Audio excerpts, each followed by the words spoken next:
Hi everybody, and welcome to this second tutorial about LR Editor. We will see how to create a new project once you have cloned the editor from GitHub. The simplest way to do that is to duplicate the game folder.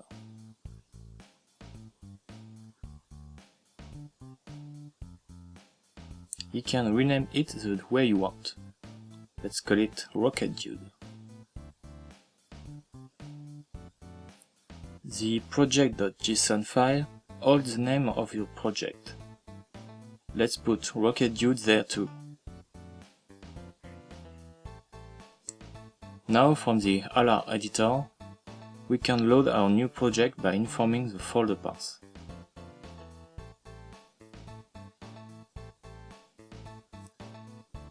There you are.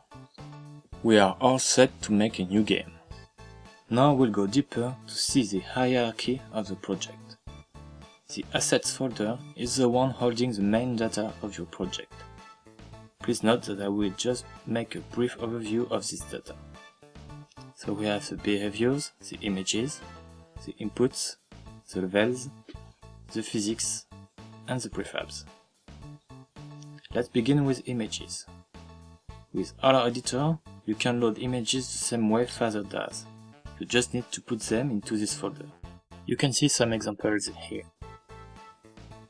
Now back to the editor, go to Assets and Images. There is a list of the images you have put in the previous folder, named following the hierarchy. Example Dude here is located in the folder Example in Images. Let's load it. It's a spreadsheet with frames of 32 by 48. Now that the image is loaded, you can affect it to sprite in the Display tab of the Attributes panel.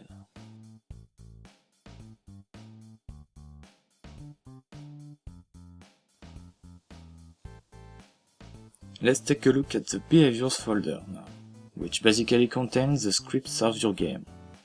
We can see there already is a file here named player.js. Back to LR Editor, you can affect this script via the Behaviors tab.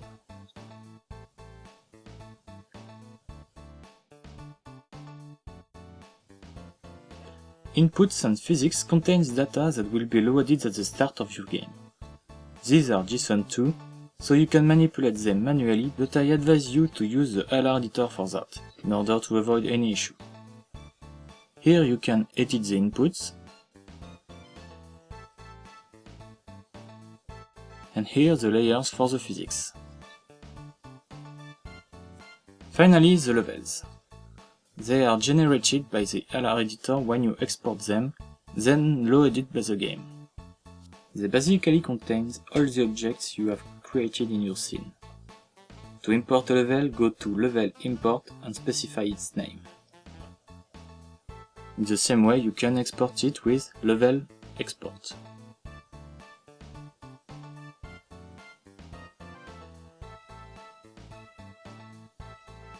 So that's all for today. The next video will teach you more about how to begin making a game with LR Editor, so stay tuned.